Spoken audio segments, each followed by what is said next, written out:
నమస్తే మీ శ్రీలహరండి కూడా ఈరోజు రొయ్యలు తీసుకొచ్చామండి. పచ్చి రొయ్యలు చక్కటి వేడి నీళ్ళు పోసి చక్కగా మంచిగా తీసేసుకోవచ్చండి.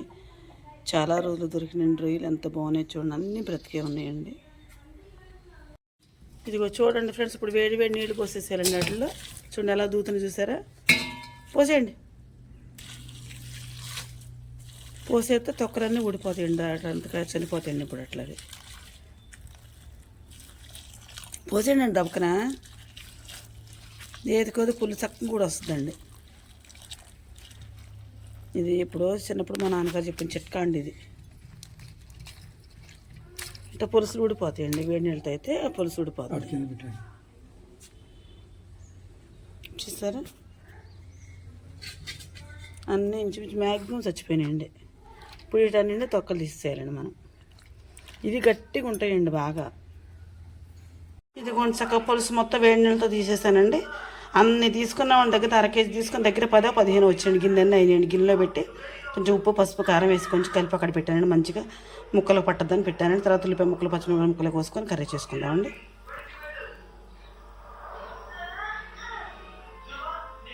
రొయ్యలు చక్కగా బాగు చేసుకొని పసుపు కలిపి అక్కడ పెట్టాను కదండి. ఈరోజు ఇది కొంచెం బయట పెట్టేస్తానండి. వీటిని దానికి కావాల్సినవండి 3 కరివేపాకు రెబ్బలు తీసుకున్నానండి, 2 వెల్లిపాయలు తీసుకున్నానండి, కాస్తంత అల్లం, కాస్తంత పచ్చిమిరపకాయలు, 3 ఉల్లిపాయలు, దాంట్లోకి కారం, ఉప్పు, పసుపు, ఉల్లిపాయలు పచ్చిమిరపకాయలు నీళ్ళు పోసేసుకున్నాను, ముక్కలు వేసుకున్నాను. ఈ 2 మిక్సీ పట్టుకున్న తర్వాత కూర చేసుకున్నాను. ఇది కూడా చక్కగా ఉల్లిపాయలు మంచిగా బాయిల్ చేసుకుంటున్నానండి. బాయిల్ చేసుకొని ముక్కలు కోసుకొని చక్కగా కూర చేసుకున్నామండి. ఇది ఎంత ట్రై చేసినా ఓపి రావట్లేదండి. 2 రోజులు జ్వరంతో అవుతుందండి. మజ్జిగన్నం తినమనండి డాక్టర్ గారు. మజ్జిగన్నం తింటే ఏమో ఒప్పుకొని చెప్పండి. లెగలేను, పని చేసుకోలేను, ప్రతి పని ఆపలేను, ఇంట్లో వంట ఆగదు, అన్ని పనులు చేసుకోవాలి కదండి ఆడవాళ్ళు అన్నాక. అదేం కర్మనండి. మగవాళ్ళకి ఒకరోజు ప్రాణం బాగోకపోయినా వాళ్ళకి కుదురుతుంది, మనకి వెళ్దండి ఆడవాళ్ళకి. ఏంటో ఆ దేవుడు ఏంటంటే పనులు మొత్తం ఆడవాళ్ళకి పెట్టాడండి. బాధ్యత మొత్తం ఒకరు పెట్టి పనులన్నీ ఆడవాళ్ళకి పెట్టాడు. ఒక్కరోజు లేకపోతే వెళ్ళ కదా అండి. ముందు ఏదో ఓపి చేసుకోండి, వంట చేసుకోవడానికి వస్తుందండి. అదేదో జ్వరం అంటండి, కాళ్ళన్నీ ఒకటే పోట్లు. నేను మనుషులకి తాకడం చాలా బాగుంటుందండి. ఆరోగ్యానికి మంచిగా ఉంది. ఎన్ని మందులు వేసుకున్నా ఆరోగ్యం మంచిగా ఉంటుంది.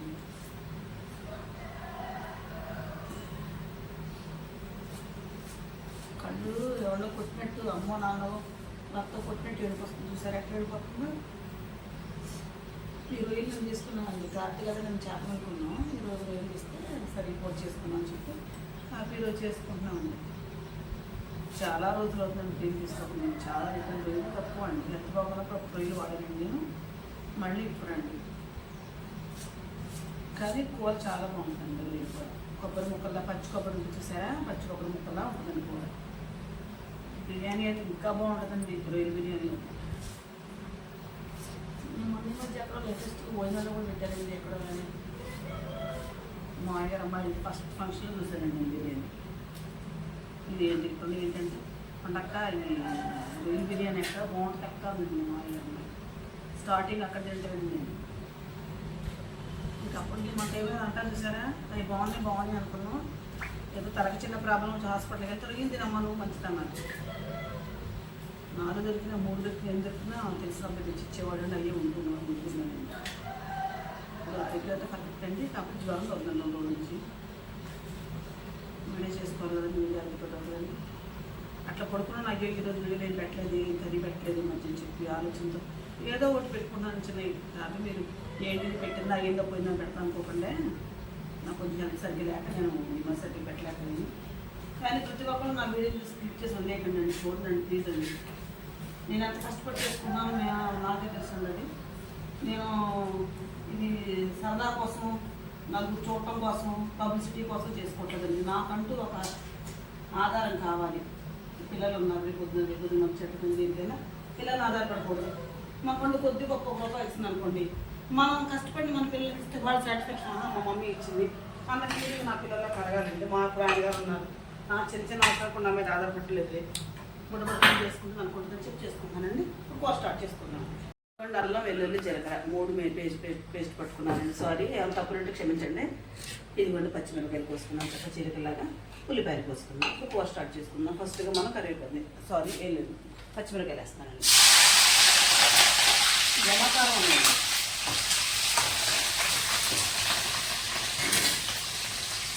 తర్వాత కరివేపాకు వేస్తున్నానండి.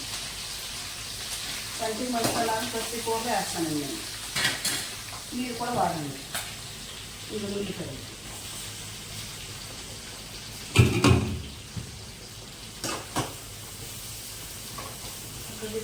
వేస్తే బాగుంటుంది కదా.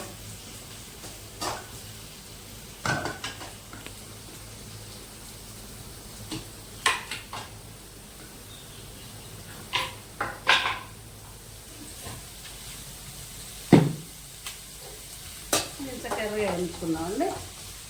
ఒక 2 నిమిషాలు వేస్తే ఇదిగోండి చక్కగా ఉల్లిపాయలు పచ్చిమిరకాయలు కరివేపాకు చక్కగా మంచిగా ఎర్రగా వేయండి. ఇదిగోండి వేసేస్తాను. నిన్న కొంచెం పసుపును ఒక్క సాల్ట్ కలిపాను కదండి, కొంచెం ఆగిన తర్వాత వేసుకుంటామండి. మన పసుపు చక్కగా మగ్గనిచ్చుకుంటామండి. వాటర్ ఉంటుందండి, కాసేపు మనం ఏదైనా బోర్డు ఇచ్చాము కొంచెం సిమ్ములు పెట్టి చక్కగా మంచిగా ఉడుకుతుందండి. ఉడకాలండి. ఇది ఫ్రై అయితే ఆయిల్లో వేయాల్సానండి, ఫ్రై కాదండి. ఇది కూరలో చేస్తున్నానండి. అంటే నేను 4 సార్లు కలుపుకొని తీసుకోవచ్చు. ఫ్రై అనుకోండి మొక్క తింటాకి సరిపోతుంది, అందుకే ఫ్రైగా చేస్తున్నాను. సిమ్లో పెట్టేసి కొంచెం మూత పెడతామండి. పెడితే బాగుంటుంది. కొంచెం కారం కూడా కలిపే కదా, నేను సరిపోదు. జస్ట్ కొద్దిగా వేసాను, వేయలేదు. పచ్చిమిరపకాయలు వేసే కదా ఘాటు వస్తాయి, అందుకే కొంచెం వేసాను. ఇందా మనం పట్టుకున్న పేస్ట్ చూసారా, ఆ పేస్ట్ మొత్తం వేసేస్తున్నానండి.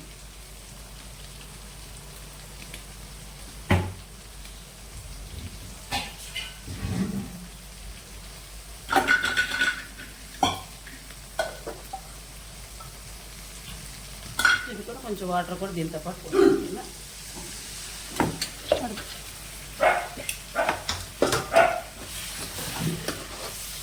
ఇది కూడా చక్కగా ఇదంతా ఈ మసాలా మొత్తం ఈ రొయ్యలకు పట్టాలి. కొద్ది వాటర్ ఎందుకు వేసారంటేనండి, పచ్చి లేకుండా ఈ రొయ్యలు ఉడకతాయి అని చెప్పి వాటర్ వేసాను. కొంచెం కారం వేస్తే బాగుంటుంది అనిపిస్తున్నాను. కొంచెం చక్కెర కారం వేస్తానండి, తెల్లకి సరిపోతుంది కూర.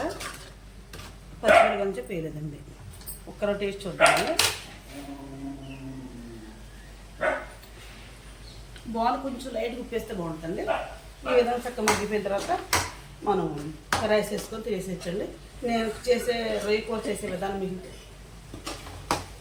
ఇంకా 5 నిమిషాలు ఇంకా ఎల్లిపాయ పేస్ట్ వేసాగా ఉడకాలండి కొంచెంసేపు. ఇదిగోండి రసం పెడుతున్నానండి. కొంచెం కూర కొద్దిగా అయిందండి, అలా కొంచెం రసం పెడదామని చెప్పి ఉల్లిపాయలు పెట్టాలి, కొంచెం కరివేపాకు వేస్తారండి. ఉల్లిపాయ అల్లం పేస్ట్ పెడుతున్నాను చక్కగా. రసం గుడ్డు ఉంటుందండి 3 వేసుకుంటూ. జీలకర్ర ఎల్లిపాయ అల్లం కలిపి మిక్సీ పెట్టుకోవాలి. ఉల్లిపాయ పెట్టి అది ఇంత పసుపు కలుపు. రసంలో ఏమన్నాండి 2-3 నిమిషాల్లో రసం అయిపోతాయండి.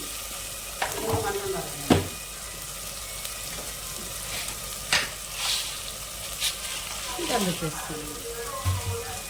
పచ్చికొమ్మ రాకుండా ఉంటాం కాబట్టి 2 నిమిషాలు దాన్ని ఇలా చేస్తే అయిపోతుంది. పాకు వస్తే చాలండి. ఇది కూడా చింతపండు గురించి ఫస్ట్గా తీసుకు రెడీ ఉంచుకున్నానండి.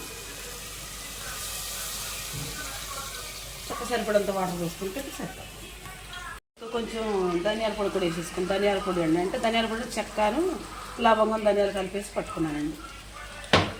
నేను చక్కగా వేసేసాను. సూపర్ అబ్బా, పచ్చరయ్య కూర రెడీ. చక్కగా సరే గుజ్జుగా దగ్గరకు వచ్చిన చక్కగా పులుసు కూరలా చేసుకున్నానండి. చూసుకోండి, ఒక కూర చక్కగా మంచిగా ఉడికిందండి. మీకు నచ్చితే వావ్ సూపర్ ఉందండి, భలే ఉంచేసారండి కూర, మంచి కుదిరిందండి. మీకు నచ్చితే ఇది కూడా చక్కగా బౌల్లో తీసుకున్నానండి. ఈ కాస్ట్ వచ్చేసి 700 అండి. ఈసారి అంత కొద్దిగా తెచ్చినప్పుడు కవర్ నిండా వచ్చేయండి. అన్ని పేస్ట్లు వేసి పడడం వల్ల కూర కొంచెం అదిగండి. ఒక ఉల్లిపాయలు పచ్చిమిరపకాయలు అల్లం వెల్లుల్లి మొత్తం అన్ని పేస్ట్లు వేయబట్టి ఇంతవరకు వచ్చిందండి. చూడండి, ఇదిగోండి పచ్చిరేపు రెడీ అండి.